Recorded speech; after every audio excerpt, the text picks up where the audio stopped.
ಅಕ್ಕ ಅಕ್ಕ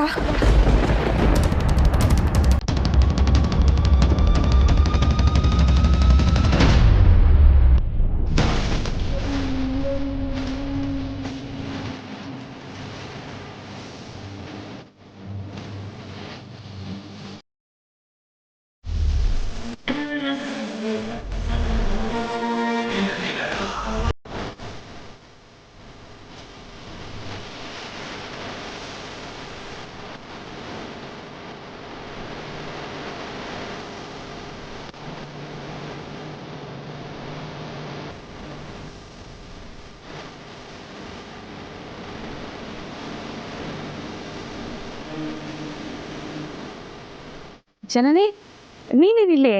ನೀವೇನಕ್ಕ ಇಲ್ಲಿ? ಈಗ ಏನ್ ಕೆಲಸ ಮಾಡ್ತಾ ಇದ್ದೀರಾ ನೀವು? ಬಿಡಿ ಅದನ್ನ, ಮೊದಲು ಬಿಡಿ ಅದನ್ನ. ಬನ್ನಿ ಬನ್ನಿ, ನಾವು ನಮ್ಮ ಮನೆಗೆ ಹೋಗೋಣ ಬನ್ನಿ. ನಾನು ಬರೋದಕ್ಕಾಗಲ್ಲ ಜನನಿ. ನಾನು ಈ ಮನೇಲಿ ಮನೆ ಕೆಲಸ ಮಾಡ್ತಾ ಇದ್ದೀನಿ. 5,000 ರೂಪಾಯಿ ಮುಂಗಡ ಹಣ ಬೇರೆ ಇಸ್ಕೊಂಡ್ಬಿಟ್ಟಿದ್ದೀನಿ. ಅಷ್ಟೇ ತಾನೆ? ತಗೊಳ್ಳಿ, ಇದರಲ್ಲಿ 5,000 ರೂಪಾಯಿ ಇದೆ. ಇದನ್ನ ನಿಮ್ಮ ಓನರಿಗೆ ಕೊಟ್ಟು ಬನ್ನಿ, ನಾವು ನಮ್ಮ ಮನೆಗೆ ಹೋಗೋಣ. ಹಾಗೆ ಮಾಡೋದಕ್ಕಾಗಲ್ಲ ಜನನಿ. ಯಾಕಾಗಲ್ಲ? ಅದನ್ನೆಲ್ಲ ನಾನು ಆಮೇಲೆ ಹೇಳ್ತೀನಿ. ಅಕ್ಕವ್ರು ನೋಡೋಕ್ಕೂ ಮುಂಚೆ ಮೊದಲು ನಿಂದ ಹೊರಡು. ನಿಮ್ಮನ್ನ ಇಲ್ಲಿ ಕೆಲಸ ಮಾಡೋದಕ್ಕೆ ಬಿಟ್ಟು ನಾನು ಹೇಗೆ ಹೋಗ್ಲಿ? ನಾನು ಹೋಗಲ್ಲ ಅಕ್ಕ. ನಿನಗೆ ನನ್ನ ಮೇಲೆ ಸ್ವಲ್ಪನಾದರೂ ಪ್ರೀತಿ ಅಕ್ಕರೆ ಇದ್ರೆ ಇಲ್ಲಿಂದ ಹೊರಟ್ಬಿಡು ದಯವಿಟ್ಟು.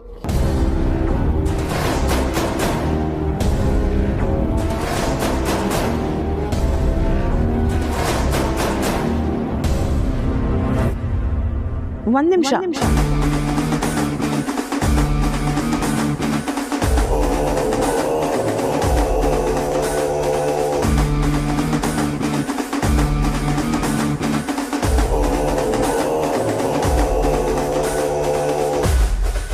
ಯಾರು ನೀವು? ಇವರು ನಾನು ತಂಗಿ. ಓ, ಮೊನ್ನೆ ನಿಮ್ದೇನಾ ಸೀಮಂತ ಆಗಿತ್ತು? ಹೌದು, ನನಗೆ ಆಗಿದ್ದು. ನನ್ನ ಜೊತೆ ನಾವು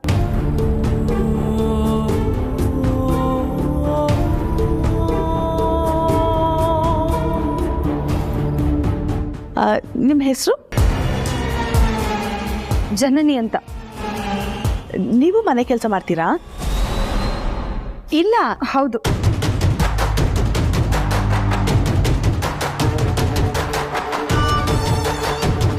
ನೀವು ಹೌದು ಅಂತ ಹೇಳ್ತೀರಾ, ನಿಮ್ಮ ಅಕ್ಕ ನೋಡಿದ್ರೆ ಇಲ್ಲ ಅಂತ ಹೇಳ್ತಾ ಇದ್ದಾರೆ. ಏನು ಕನ್ಫ್ಯೂಷನ್? ಅದು ನಾನು ನಮ್ಮ ಅಕ್ಕನ ಜೊತೆ ಅರಸನ್ ಕೋಟೆಯಲ್ಲಿ ಮನೆ ಕೆಲಸ ಮಾಡ್ತಿದ್ದೆ. ಇವಾಗ ನಾನು ಬಸ್ರಿ ಅಲ್ವಾ, ಅದಕ್ಕೆ ಸ್ವಲ್ಪ ವಿಶ್ರಾಂತಿ ತಗೊಳ್ಳಿ ಅಂತ ರಜಾ ಕೊಟ್ಟಿದ್ದಾರೆ. ಮನೇಲಿ ಕೂತು ಸಮಯನೇ ಹೋಗ್ತಾ ಇರಲಿಲ್ಲ.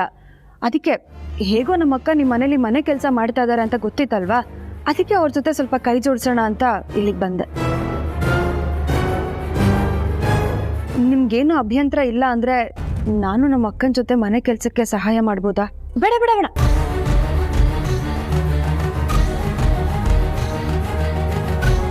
ಯಾಕೆ ಬೇಡ ಅಕ್ಕ? ನಾನು ಮನೆ ಕೆಲಸ ಮಾಡೋದು ಬೇಡ ಅಂದರೆ ನೀವು ಮಾಡೋ ಹಾಗಿಲ್ಲ. ನೀವು ನನ್ನ ಹಾಗೆ ಬಸ್ರಿ ಅಲ್ವಾ, ಅದಕ್ಕೆ ಪಾರ್ವತಿಯವರು ಕನ್ಸರ್ನಿಂದ ಹಾಗೆ ಹೇಳ್ತಿದ್ದಾರೆ ಅಷ್ಟೇ. ಬೇಡ ಬಿಡಿ, ಪಾರ್ವತಿಯವ್ರು ಒಬ್ಬರೇ ಕೆಲಸ ಮಾಡಿ, ಅವ್ರೇನು ಬಸ್ರಿ ಅಲ್ವಲ್ಲ. ಆದರೆ ನಮ್ಮ ಅಕ್ಕನ ಹೊಟ್ಟೆ ನೋಡಿ ಸೇಮ್ ಬಸ್ರಿ ಹೆಂಗಸಿನ ಹೊಟ್ಟೆ ಥರನೇ ಇದೆ ಅಲ್ವಾ ಮೇಡಮ್?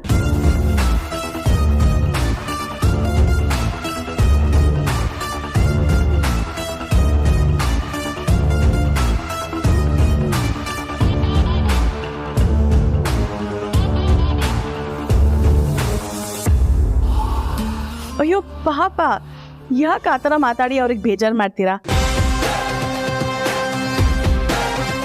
ಸ್ವಲ್ಪ ವಾಕಿಂಗ್ ಮಾಡಿದ್ರೆ ಫ್ಯಾಟ್ ಆದಾಗ ಅದೇ ಕರಗುತ್ತೆ ಅಲ್ವಾ ಪಾರ್ವತಿ ಅವರೇ? ನಿಮ್ಮ ಅಕ್ಕನ ಕೆಲಸ ಮುಗಿಯೋವರೆಗೂ ನೀವು ರೆಸ್ಟ್ ಮಾಡಿ, ಓಕೆ? ನಮ್ಮ ಕಡೆ ಬಸ್ರಿ ಹೆಂಗಸರು ರಜಾ ತಗೊಳ್ದೇನೆ ಕೆಲಸ ಮಾಡ್ತಾರೆ ಮೇಡಮ್. ಒಂದ್ ವೇಳೆ ನಮ್ಮ ಪಾರ್ವತಿ ಅಕ್ಕನು ಬಸ್ರಿ ಆಗಿದ್ದಿದ್ರೆ ಅವರು ರಜಾ ತಗೊಳ್ದೇನೆ ಕೆಲಸ ಮಾಡ್ತಿದ್ರು ಅಲ್ವಾ ಅಕ್ಕ? ಅದಕ್ಕೆ ನಾನು ನಮ್ಮ ಅಕ್ಕನ ಜೊತೆ ಸೇರಿ ಬೇಗ ಬೇಗ ಎಲ್ಲ ಕೆಲಸನೂ ಮುಗಿಸಿ ಆದಷ್ಟು ಬೇಗ ನಮ್ಮ ಅಕ್ಕನ ಮನೆ ಕರ್ಕೊಂಡು ಹೋಗ್ತೀನಿ. Please madam. ಸರಿ, ಇದ್ರ ಮೇಲೆ ನಿಮ್ಮ ಇಷ್ಟ. ನೀವುಂಟು, ನಿಮ್ಮ ಅಕ್ಕ ಉಂಟು, ಏನು ಬೇಕಾದರೂ ಮಾಡ್ಕೊಳ್ಳಿ.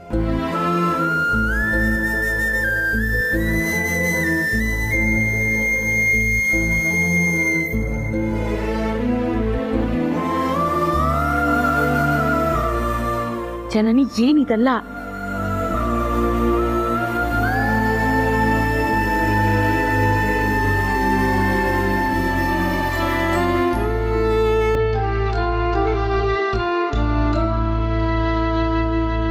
ಜನನಿ,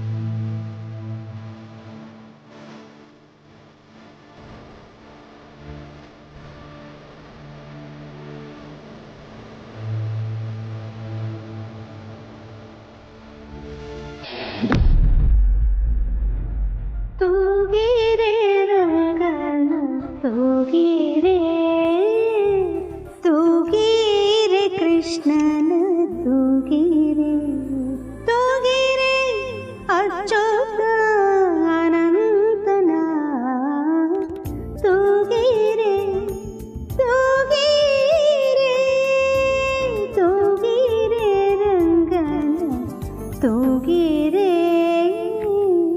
ತೂಗಿರೆ ಕೃಷ್ಣನ ತೂಗಿರೆ. ಆಹಾ ಅಖಿಲ, ಜೋಗಳದ ಹಾಡು ಎಷ್ಟು ಮಧುರವಾಗಿ ಹಾಡಿದೆ. ಮನಸ್ಸಿನ ಮೂಲೆಯಲ್ಲಿ ಎಲ್ಲೋ ಅಡಗಿದ್ದ ಆ ಬೇಜಾರು ಇಲ್ಲಿ ನನಗೇನು ಕೆಲಸ ಅಂತ ಓಡ್ ಹೋಯ್ತು. ಅಷ್ಟು ಮಧುರವಾಗಿತ್ತು ನಿನ್ನ ಧ್ವನಿ. Thank you Raghu. ಅಖಿಲ, ಕೆಲವು ದಿನಗಳ ಹಿಂದೆ ಒಂದು ಜೋಗಳದ ಹಾಡು ಹಾಡಿದ್ದೆ, ನೆನಪಿದೆಯಾ? ಅತ್ತ ನೋಡದಿರು, ಅತ್ತು ಹೊರಲಾಡದಿರು, ನಿದ್ದೆ ಬರುವಲು ಹೊತ್ತು ಮಲಗು ಮಗುವೆ, ಸುತ್ತಿ ಹಠ ಮಾಡದಿರು, ಮತ್ತೆ ಹೊರಲಾಡದಿರು, ಮತ್ತೆ ಹಠ ಮಾಡದಿರು, ನಿದ್ದೆ ಬರುವಳು ಹೊತ್ತು ಮಲಗು ಮಗುವೆ. ಜೋ ಜೋ ಜೋ ಜೋ ಜೋ ಜೋ ಜೋ ಜೋ ಜೋ ಜೋ ಜೋ ಜೋ.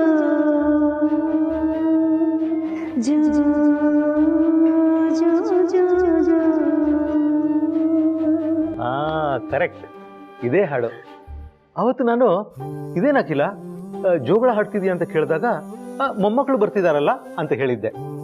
ನಾನು ಮೊಮ್ಮಕ್ಕಳ ಅಂದ್ರೆ ನೀನು ಜನನಿಗೆ ಅವಳಿ ಜೋಳಿ ಮಕ್ಕಳಾಗ್ಬಿಟ್ರೆ ಅಂತ ಮ್ಯಾನೇಜ್ ಮಾಡಿದೆ. ಆದ್ರೆ ಆವತ್ತೇ ನಿನಗೆ ಪಾರ್ವತಿನೂ ಬಸ್ರಿ ಅಂತ ಗೊತ್ತಿತ್ತಲ್ವಾ, ಅದಕ್ಕೆ ಆ ಮೊಮ್ಮಗುನು ಮನಸ್ಸಲ್ಲಿ ಇಟ್ಕೊಂಡು ನೀನು ಹಾಡು ಹೇಳ್ತಿದ್ದೆ. ಕರೆಕ್ಟ್? ಹೌದು ರಘು, ಈಗಲೂ ಅಷ್ಟೇ. ಪಾರ್ವತಿ ಹೊಟ್ಟೆಲಿರೋ ನಮ್ಮ ದೊಡ್ಡ ಮೊಮ್ಮಗು, ಜನನಿ ಹೊಟ್ಟೆಲಿರೋ ನಮ್ಮ ಎರಡನೇ ಮೊಮ್ಮಗು ಬಗ್ಗೆನೇ ನಾನು ಹಾಡಿದ್ದು. ನಮ್ಮ ಮೊಮ್ಮಕ್ಕಳು ಎಷ್ಟು ಅದೃಷ್ಟವಂತರು ಅಂತ ಅನ್ಸುತ್ತೆ. ಆದ್ರೆ ಒಂದು ವಿಷಯದಲ್ಲಿ ಅಯ್ಯೋ ಪಾಪ ಅನ್ಸುತ್ತೆ.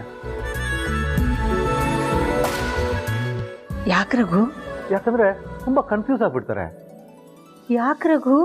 ಯಾಕಂದ್ರೆ ಇಷ್ಟು ಯಂಗಾಗಿ ಕಳಕಳಿಯಾಗಿ ದೇವತೆ ತರ ಕಾಣಿಸೋ ನಿನ್ನನ್ನ ಅಜ್ಜಿ ಅಂತ ಕರೆಯಕ್ಕೆ ಯಾರಿಗೆ ತಾನೇ ಮನಸ್ಸು ಬರುತ್ತೆ? ರಘು, ಮದುವೆ ಆಗಿ ಇಷ್ಟು ವರ್ಷ ಆದ್ರೂ ಈ ತರ ಮಾತಾಡೋದನ್ನ ಮಾತ್ರ ಬಿಟ್ಟಿಲ್ಲಲ್ಲ ನೀವು. ಇಷ್ಟು ಮುದ್ದಾದ ಹೆಂಡತಿ ಇರ್ಬೇಕಾದ್ರೆ ಆ ತರ ಮಾತಾಡೋದನ್ನ ಹೇಗೆ ಬಿಡಕ್ಕಾಗತ್ತೆ? ಜನನಿ, ಜನನಿ ಪುಟ್ಟ. ರತ್ನವೇಣಿ, ಏನಾಯ್ತು? ಯಾಕಿಷ್ಟು ಗಾಬರಿ ಆಗಿದ್ದೀರಾ? ಅದು ಅದಕ್ಕೆ ನಾನು ಜನನಿನ ಆಗ್ಲಿಂದ ಮನೆ ಪೂರ್ತಿ ಹುಡುಕ್ತಾನೆ ಇದ್ದೀನಿ. ಅವಳು ಸುಳಿವೇ ಸಿಗ್ತಿಲ್ಲ. ಫೋನ್ ಮಾಡಿದ್ರೆ ಅವಳು ನನ್ನ ಫೋನು ತೆಗಿತಾ ಇಲ್ಲ. ಅವಳು ಎಲ್ಲಿ ಹೋಗಿದ್ದಾಳೆ ಅಂತ ನಿಮ್ಗೇನಾದ್ರೂ ಗೊತ್ತಾ? ಅದಕ್ಕೆ ಅಷ್ಟೇನಾ?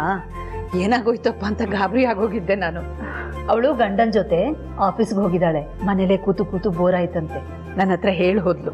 ಓ ಹೌದಾ? ನೋಡಿ ಅದಕ್ಕೆ ಅವಳು ನನ್ಗೊಂದು ಮಾತು ಕೂಡ ಹೇಳೋಗಿಲ್ಲ. ಗಂಡನ ಜೊತೆ ಹೋಗೋ ಉತ್ಸಾಹದಲ್ಲಿ ಮರ್ತಿರ್ಬೇಕು. ಹೋಗ್ಲಿ ಬಿಡಿ ರತ್ನವೇಣಿ. ಆದರೂ ಅವಳು ನಂಗೊಂದು ಮಾತು ಕೂಡ ಹೇಳ್ದೆ ಹೋಗಿದ್ದಾಳಲ್ಲ.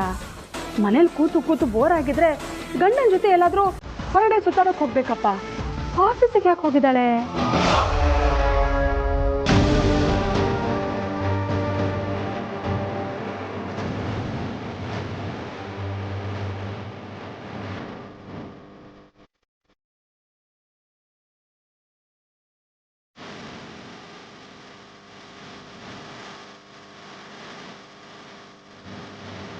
ನಾನು ಮಾಡ್ತೀನಿ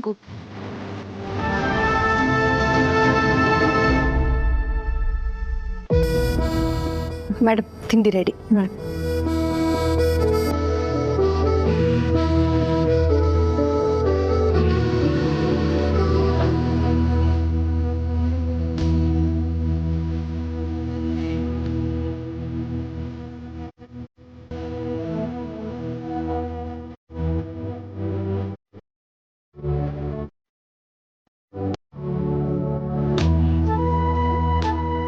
ವಾವ್, ಅವಲಕ್ಕಿ ಉಪ್ಪಿಟ್ಟು ಅದ್ಭುತವಾಗಿ ಮಾಡಿದ್ದೀರಾ ಮೇಡಮ್,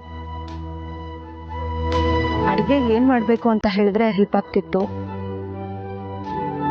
ಏನು ಹೇಳ್ಬೇಡಿ ಮೇಡಮ್, ಆಮೇಲೆ ನಾನೇ ಬಂದು ನಿಮ್ಮ ಹತ್ರ ಕೇಳ್ಕೊತೀನಿ.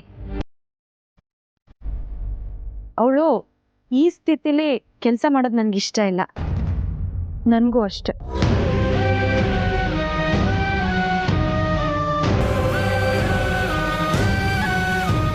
ಅಂದರೆ ನನಗೆ ಮನೆ ಕೆಲಸ ಮಾಡದೆ ಸುಮ್ಮನೆ ಕೂತು ಅಭ್ಯಾಸ ಇಲ್ಲ. ಅದರಲ್ಲೂ ಬಸ್ರಿ ಹೆಂಗಸರು ಕೈಲಾದಷ್ಟು ಕೆಲಸ ಮಾಡಿದ್ರೆ ನಾರ್ಮಲ್ ಡೆಲಿವರಿ ಆಗುತ್ತೆ ಅಂತ ಹೇಳ್ತಾರಲ್ಲ, ಅದಕ್ಕೆ. ಆದರೆ ನನ್ನ ವಿಷಯದಲ್ಲಿ ಅದು ಅಪ್ಲೈ ಆಗಲ್ಲ ಅಂತ ನಮ್ಮ ಅಕ್ಕ ಹೇಳ್ತಾರೆ.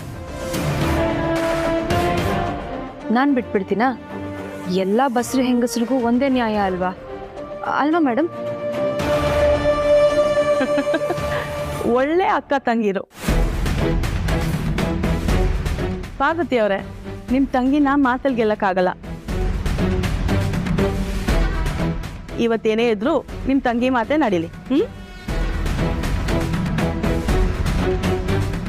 ಇವತ್ತು ಅನ್ನ ಸಾಂಬಾರೆಲ್ಲ ಮಾಡ್ತಾ ಕೂರ್ಬೇಡಿ. ಒಂದು ಸಿಂಪಲ್ ಆಗಿ ಒಂದು ಪಲಾವ್ ಮಾಡಿದ್ರೆ ಸಾಕು.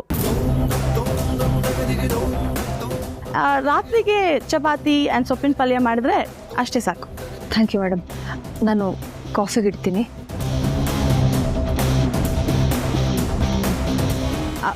ಒಂದು ನಿಮಿಷ.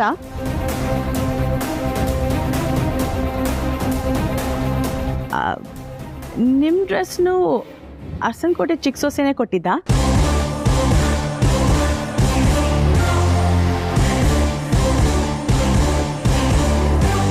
ಅರ್ಥ ಆಗಲಿಲ್ಲ ಮೇಡಮ್. ಪಾರ್ವತಿ ಅವರು ಇಷ್ಟು ಒಳ್ಳೆ ಬಟ್ಟೆ ಹಾಕೊಂಡಿರೋದನ್ನ ನೋಡಿ ಫಸ್ಟ್ ಡೇ ನಾನು ಕನ್ಫ್ಯೂಸ್ ಆಯಿತು. ಮನೆ ಕೆಲಸದವರು ಇಷ್ಟು ಒಳ್ಳೆ ಬಟ್ಟೆನ ತಗೊಳ್ಳೋದಕ್ಕೆ ಸಾಧ್ಯನಾ ಅಂತ. ಆಗ ಪಾರ್ವತಿ ಅವರೇ ಹೇಳಿದ್ರು, ಅದನ್ನೆಲ್ಲ ಅರಸನಕೋಟೆ ಚಿಕ್ಕಸೋಸೆ ಕೊಟ್ಟಿರೋದು ಅಂತ. ಈಗ ನೀವು ಒಳ್ಳೆ ಬಟ್ಟೆ ಹಾಕೊಂಡು ಬಂದಿದ್ದೀರಲ್ಲ, ಅದಕ್ಕೆ ಇದನ್ನು ಅವರೇ ಕೊಟ್ರಾ ಅಂತ ಕೇಳಿದೆ ಅಷ್ಟೇ. ಹೌದು ಮೇಡಮ್, ಅರಸನಕೋಟೆಯವರೇ ಕೊಟ್ಟ ಬಟ್ಟೆ ಇದು. ಸರಿ, ನಾನು ಕಾಫಿಗೆ ಇಡ್ತೀನಿ.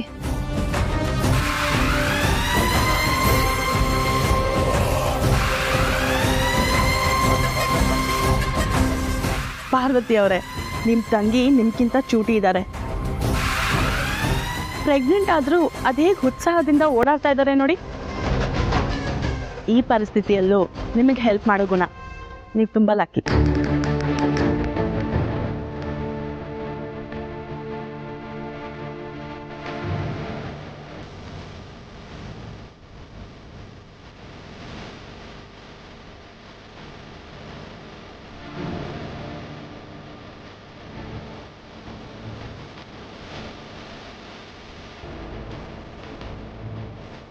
ಕಾಫಿ ತೊಗೊಂಡು ಹೋಗಿ ಕೊಡಿ.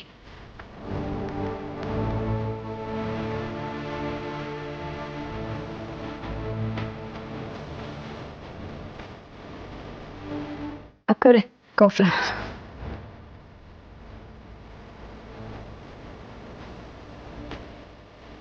ಕಾಫಿ ನಿಮ್ಮ ತಂಗಿ ಮಾಡಿದ್ದ? ಚೆನ್ನಾಗಿ ಮಾಡಿದ್ದಾರೆ. ಒಳ್ಳೆ ತಿಂಡಿ ಆಯಿತು. ಈಗ ನಾನು ಸ್ವಲ್ಪ ಹೊತ್ತು ರೆಸ್ಟ್ ತಗೋತೀನಿ.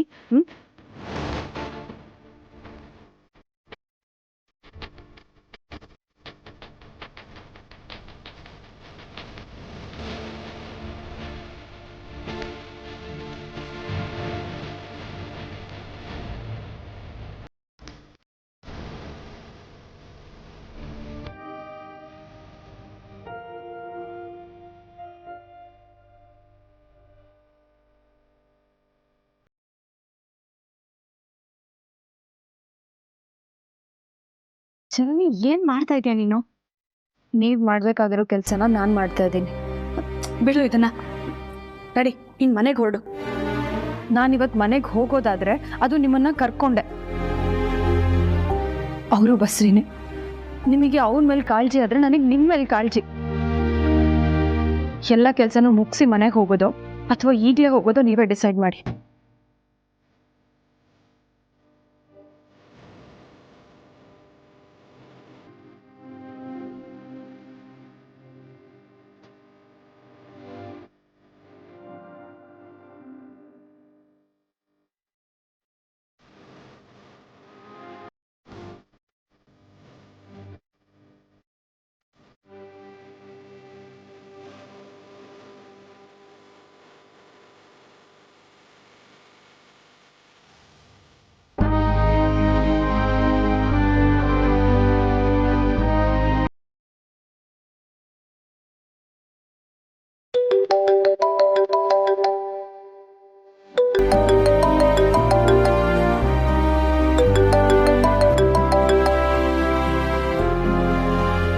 ಹಲೋ, ಹೇಳು ಪ್ರೀತು. ನಿನ್ಗೆ ಹೋಗ್ಬೇಕಾದ್ರೆ ಏನಂತ ಹೇಳಿ ಕಳಿಸಿದ್ ನಾನು? ಫೋನ್ ಮಾಡು ಅಂತ ತಾನೆ. ನೀನು ಫೋನ್ ಮಾಡಲ್ಲ, ಅದಕ್ಕೆ ನಾವೇ ಮಾಡಿದೆ. ಸರಿ, ಏನಾಯಿತು? ಅದಕ್ಕೆ ಬಗ್ಗೆ ಏನಾದರೂ ವಿಷಯ ಗೊತ್ತಾಯ್ತಾ? ಈಗಲೂ ನಿಮ್ಮ ಅತ್ತಿಗೆ ಜೊತೆನೇ ಇದ್ದೀನಿ. ನಿಮ್ಮ ಅತ್ತಿಗೆ ಬಗ್ಗೆ ತುಂಬ ವಿಷಯಗಳು ಗೊತ್ತಾಯ್ತು. ಅವ್ರ ದಿನ ದೇವಸ್ಥಾನ ಹರಕೆ ಅಂತ ಅನ್ಕೊಂಡು ಎಲ್ಲಿಗೆ ಹೋಗ್ತಾರೆ, ಅಲ್ಲಿಗೆ ನನ್ನ ಬಟ್ಟೆ ಯಾಕೆ ಹಾಕೊಂಡು ಹೋಗ್ತಾರೆ ಅನ್ನೋದು ಗೊತ್ತಾಯ್ತು. ನಿನ್ಗೇನಾದ್ರೂ ಗೊತ್ತಾದ್ರೆ ಪ್ರೀತು, ನೀನು ತುಂಬ ಖುಷಿ ಪಡ್ತೀಯ. ಓ ಸೂಪರ್ ಜನನಿ, ನೀನು ಆ್ಯಕ್ಚುಲಿ ಡಿಟೆಕ್ಟಿವ್ ಏಜೆನ್ಸಿನ ಸ್ಟಾರ್ಟ್ ಮಾಡ್ಬೋದು. ಸರಿ, ಅದಕ್ಕೆ ಎಲ್ಲಿ ಹೋಗ್ತಿದ್ರು? ಆ ಸೀಕ್ರೆಟ್ನ ನಾನು ಅಲ್ಲಿಗೆ ಬಂದ್ಮೇಲೆ ಹೇಳ್ತೀನಿ ಪ್ರೀತು. ಆದರೆ ಇದನ್ನೆಲ್ಲ ಅತ್ತೆ ಮಾವಂಗೂ ಹೇಳಬೇಕು. ಹೇಗೆ ಹೇಳೋದು ಅನ್ನೋದನ್ನ ನೀನೇ ಡಿಸೈಡ್ ಮಾಡು.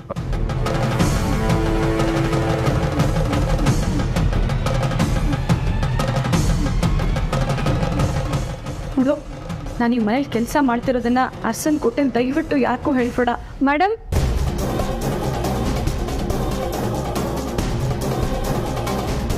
ಹೇಗಾದರೂ ಮಾಡಿ ಜನನಿಗೆ ನಮ್ಮ ಪರಿಸ್ಥಿತಿನ ಅರ್ಥ ಮಾಡಿಸ್ಬೇಕು.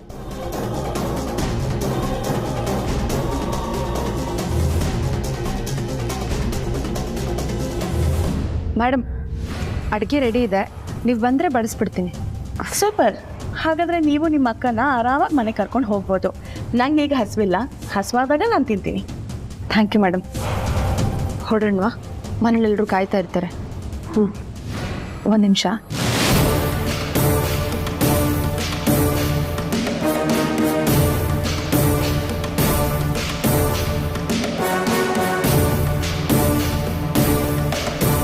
ತಗೊಳ್ಳಿ, ಹೊರಡೋಣವಾ? ಬರ್ತೀವಿ ಮೇಡಮ್. ಬರ್ತೀನಿ ಅಕ್ಕೂರ. ಓಕೆ ಪಾರ್ವತಿ, ಒಂದು ನಿಮಿಷ.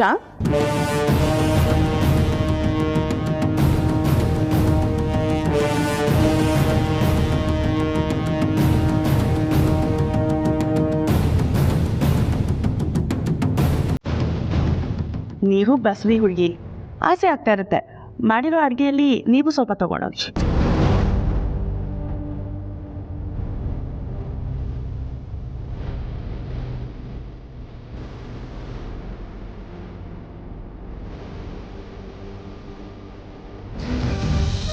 ಸರಿ, ನಾವಿನ್ನು ಹೊರಡ್ತೀವಿ. ಬನ್ನಿ ಅಕ್ಕ.